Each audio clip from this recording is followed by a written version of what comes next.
Hello everyone, Dragoon here bringing you a new Union Arena deck profile video. Long time no see, I've been away for a while working on some things. Also enjoying some Magic, playing some Gundam, and I am back and forth between Union Arena as well as real life stuff. Today I'm bringing you my green Kaiju number 8 deck, specifically the Hoshina variant. However, there are touches of Kaiju number 8 in here because Hoshina, while fast, furious, and able to do a lot of damage really fast, sometimes has a problem closing out games because he doesn't have impact innately.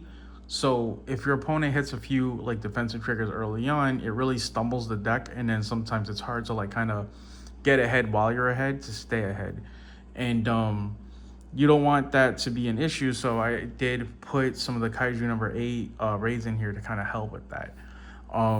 This is still a work in progress. I'll probably be updating the deck throughout the course of me playing it, but I'm having a great time playing it.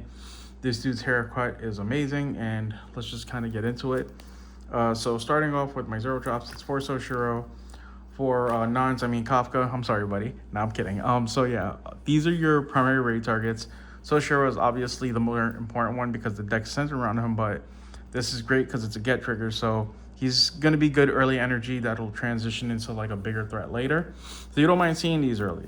And the other zero drop I play is Mina. She is most of the time my discard target for her own effect, as well as my Soshiros, both versions. And she's just here to provide filter and qualified discard targets, which are important. On one cost, I'm playing 3 Kafkas and 2 Soshiros. I've been playing with these numbers for a little bit, and right now this feels okay because it permits me to play 4 Kafka raids, and then Soshiros is more than enough to have Soshiro targets. And the thing with search effects like Soshiro is you tend to dump cards to the bottom of your deck that you might need later, like your specials or even some of your other characters like Reno. So while the Soshiro name is very important to the deck, I didn't want to spend too much time like burying my own cards. So there might be a version where I just take this out entirely and kind of let Kafka and Mina draw me through things, and then the 4-cost Soshiro with a much shorter search but more fruitful because it'll give me what I need. Going into the 2 cost, this is the most important 2-drop in the entire deck, and sometimes the most important piece of the deck. There's another 2-drop, which is Reno. Reno provides 3k, has step, and then you can tap a card in the front row to get double energy, or an extra energy from his generation, which is important because this allows you to set up big plays for like later. However, right now I only have room for 2. Maybe one Soshiro can come out for that, but that's to be discussed later.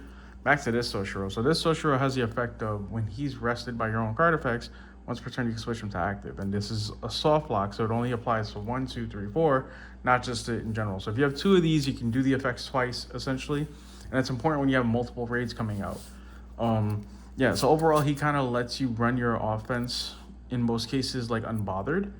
You always want to have at least one of these on the field. He is a target to be destroyed a lot of the times because of what he provides in terms of net value into this deck. But you have to play 4, and you have to not be afraid of putting him on the field because he's just that damn good.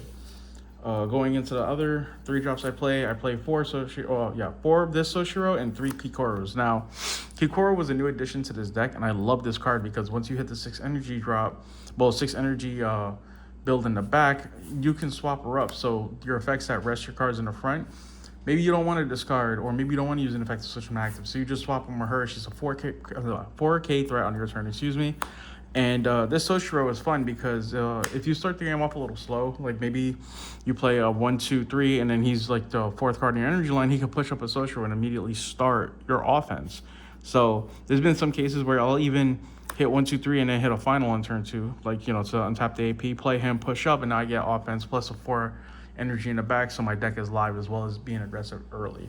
Obviously, you do that as you see fit because your hand will determine how aggressive you want to be, but the option is there, which is great.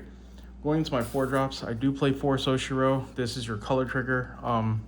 So he has the ability to come into play active when you tap a Soshiro in your front line. So, the 2-drop or maybe your other ones that you might want to raid over, you would thing. And for each Soshiro that's on the field, that's not this Soshiro. So if you play him, like you have 4 other ones, you look at the top 4 cards of your deck. You have 3 more, you look at the top 3 cards of your deck, and you grab a Soshiro card, and if you add a card, you trash a card. So this is the other reason why I only play 2 of the 1 cost, because I didn't want to have too many of that search and bury effect. And the art on this one is clearly more beautiful than the 1 cost, so this one won by a landslide. Going into my raids, I play 4 Soshiro. This raid is fantastic. So he has slight built-in protection where your opponent cannot target him with events or characters abilities unless they discard a card, which for decks that want to like lower his BP, for example, those won't really kill him, so they'll have to discard the thing. And if they want to kill him with another effect, they have to discard another card. Once per turn, you can tap one of your Soshiros in the front line. If you do, he has double attack for the turn. So if you tap that 2 cost, that's 3 attacks off of 2 cards. You can tap another Soshiro, then raid over that Soshiro, and then target. Like, there's just so many combo lines where if you have multiple of these, you can get so many attacks off in a turn. And it's actually possible with an event card I don't play to get off 8 attacks, but it requires a bunch of setup and all 8 raids and all 4 raids, excuse me, and the likelihood of that happening is very small, but the idea that you can get off 8 attacks is absolutely crazy. This raid is great. I love this guy, and I'm glad that I actually went with this variant versus the straight up Kaiju number 8 variant. Not that I have a problem with the Kaiju number 8 variant because I play for the raids, but I just like the deferring of win responsibility that these two provide. So I do play 2 of the 6. I play 2 of the 8. So the 2 6s are in here because the impact is nice. And when you raid him, it's a spot removal. So it just helps me push over the edge, you know, so kill some of the defenses. And it's a good defensive raid, although your targets are on a smaller spectrum. But being able to have impact at your will, or he could just be a 4K body, is always nice. And then this big one, he has damage too, like naturally. And it's very easy to reduce his well, he's not a raid, he's a regular character. It's very easy to reduce his play cost because of the way that the deck functions. So if you put, let's say, Soshiro in the front, rest him, and then maybe you have Reno in the back and you rest something else and just play him, comes down damage 2, he'll push something into the energy line so your opponent has less defense. And yeah, so you can actually combo it with this as well. So you could like let's say you raid Soshiro, rest one of the other Soshiros, then you raid this guy over, switch from to resting, right? You have a final, you play it, and then you bring him out, and then you discard for this, and it's just, you could just do so much. So he fits so well into the deck, although maybe I will drop him down to like a 1 of at some point, but as for right now, it's like the deck plays really well with him as a 2. And him being a get trigger is always lovely. Then for my event cards, I do play 1 copy of Found You and 1 copy of Fire Training Exercise. Initially, I was playing this card at 3. That's how much I love this card. However, it being 4 energy and drawing it like too early sucks. And I don't really mind playing this card because if I have the AP draw, there's no different than this. You switch your card for resting in the front line, draw 3 cards. So it's fantastic. And then Found You lets me search for character-specific cards. However, if you grab Kaiju number 8 or Kafka, you untap an AP. So it's just a good way to kind of pull cards out of your deck that your other Soshiros might be burying. And you could also dig for a win con with this. And you can search for Soshiro with this too. You just don't get the AP back. So the flexibility there is nice. Now, this is going to be a little weird, but I actually only play 2 final triggers. And through testing with my teammate, John, like a lot of the stuff that we wish we could play but don't have room for because we have to play 4 AP resets and we have to play 4 specials, we've been mitigating that. And in some of our decks, we play as low as 2, some we only play 3, some we still play 4. I think it varies deck to deck, and the important thing is to distinguish what your deck requires to like function strongly, right? And in this case, there's not a lot of times where I'm playing this game where I'm like, okay, I wish I had this to extend my turns. Like the deck does what it should do with the AP that you have available. And very rarely do I miss this card. So I do play 2 because sometimes you do want to see it. And you also still want that chance of this being the 7th life for you.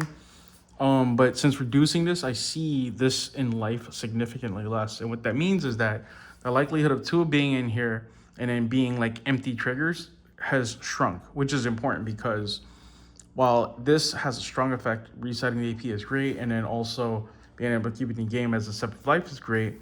When it gets hit too early, you draw too early, sometimes it feels dead. And that's something that I wanted to kind of repress in terms of like play structure. So as right now I'm playing this at 2. So this, if you are a traditionalist and you want to try this deck out, you can easily play these like this and you'll have your 4 finals. As for right now, I'm playing this as a 2 of. The only things I feel like you have to play 4 of is always going to be your specials because this is your board removal in most cases and deck function in others. So this is the deck for right now. I hope you guys enjoyed this video. I know it's been a long time since I've been here. I've just, like I said, been working on some stuff, but I will be uploading stuff. I know I say that a lot, but I will be doing it, I promise. I have uploaded some matches here and there to see how you guys like that, but it doesn't seem like you guys like that too much. Maybe I'm wrong, or maybe you want it done differently. Like, just let me know.